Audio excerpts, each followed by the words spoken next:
Larson, I feel like we've been talking for close to a year now, so it's nice to actually see you. How are you doing today? I'm doing pretty good considering we're having a blizzard outside. I'm glad that spring showed up. Spring in Minnesota, you must love it.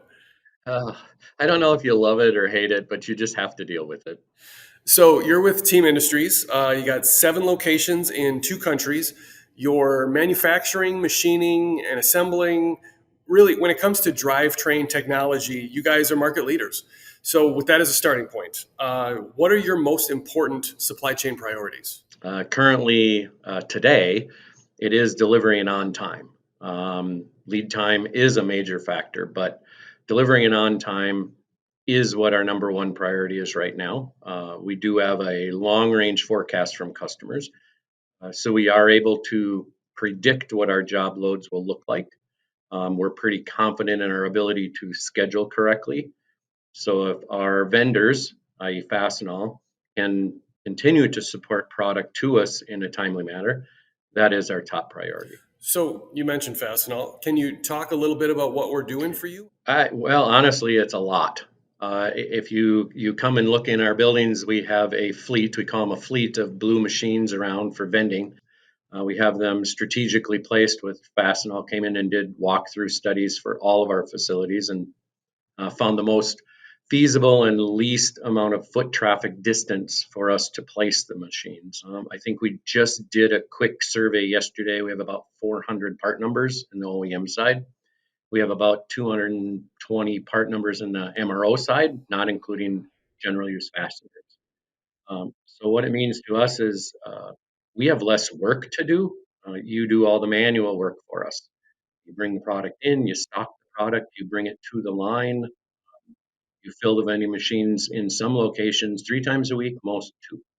So you do our work. You do our work for us, which everybody knows labor is a problem. So, I'm going to ask what could only be called a straight up interview question here. Tell us about a time where Fastenal helped you in an unexpected way. I can probably give you several, but one of them was just about 3 weeks ago. We had a OEM fastener that came in. We've been struggling. We call it hand feeding. You guys are hand feeding us the part. It's got multiple operations to it. We had a massive dump in of jobs, and the quantity needed to increase a lot, maybe twofold. And when the parts came to us, they're supposed to be clean. The clean spec is clean, and they came to us with some sort of white residue on them. And through several phone calls with the heat treaters and the cleaner and polishers, we found out it was soap residue from washing off some of the overspray. Fastenal employees, uh, God thank them, they brought 20,000 in-house and they washed them by hand and cleaned the white residue away. We never missed a beat.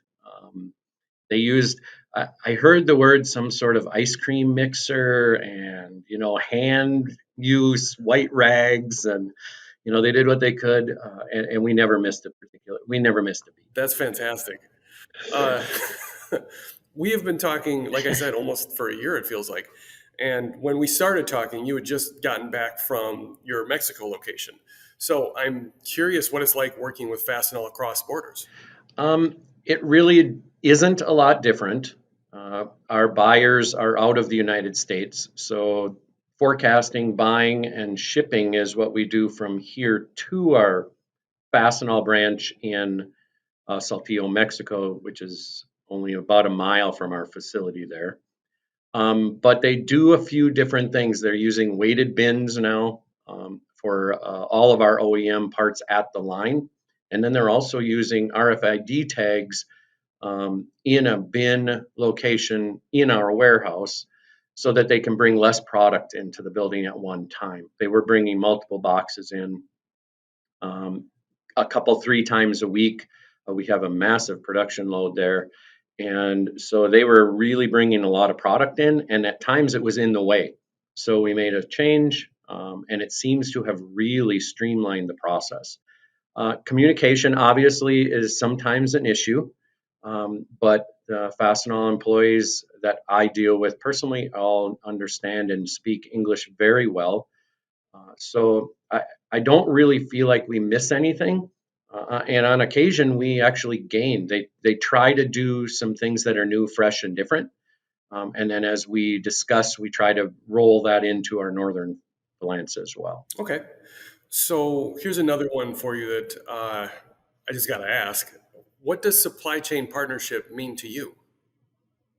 I've always enjoyed the honesty, the upfront, and the ability to communicate back and forth without a lot of jargon in the way.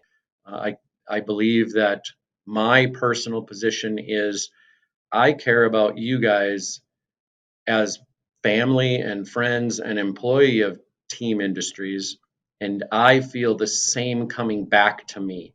And that makes it so much easier when we're negotiating pricing, when we're strategizing the next 2 to 6 months, when we look big picture. Um, and I really feel like I know the people personally, and that really does help. Right. Now, you actually work at a location that has a Fastenal on site or a dedicated team that works out of your facility. What's that allow you to do? I don't know, yell at them every day. They are family, yeah. They are family. No, honestly, it allows us the ability to free up our manpower. We have a couple individuals in the building every day. They monitor our use. They bring product in daily. They actually deliver it to the bin location on the assembly line or at the assembly position. We don't warehouse our Fastenal parts. You do it for us. We allow you to have a desk. You're treated as an employee. They have the same access rights to our system. You come in 2 to 3 times a week in a building. This one, it's 3 times a week to stock our vending. When I am in the building, they always seek me out and give me a little heads up, on things and just kind of chat about what's going on, how the branch is doing, how this branch in this area is doing. So I get that from the management level, and then I get it from the on-site level as well. How does that help you mitigate risk? That's a pretty good question. I think the mitigation point is we just talk all the time. And if there is something, we really usually hear about it well in advance to be able to react. And fortunately with Fastenal, we haven't had that.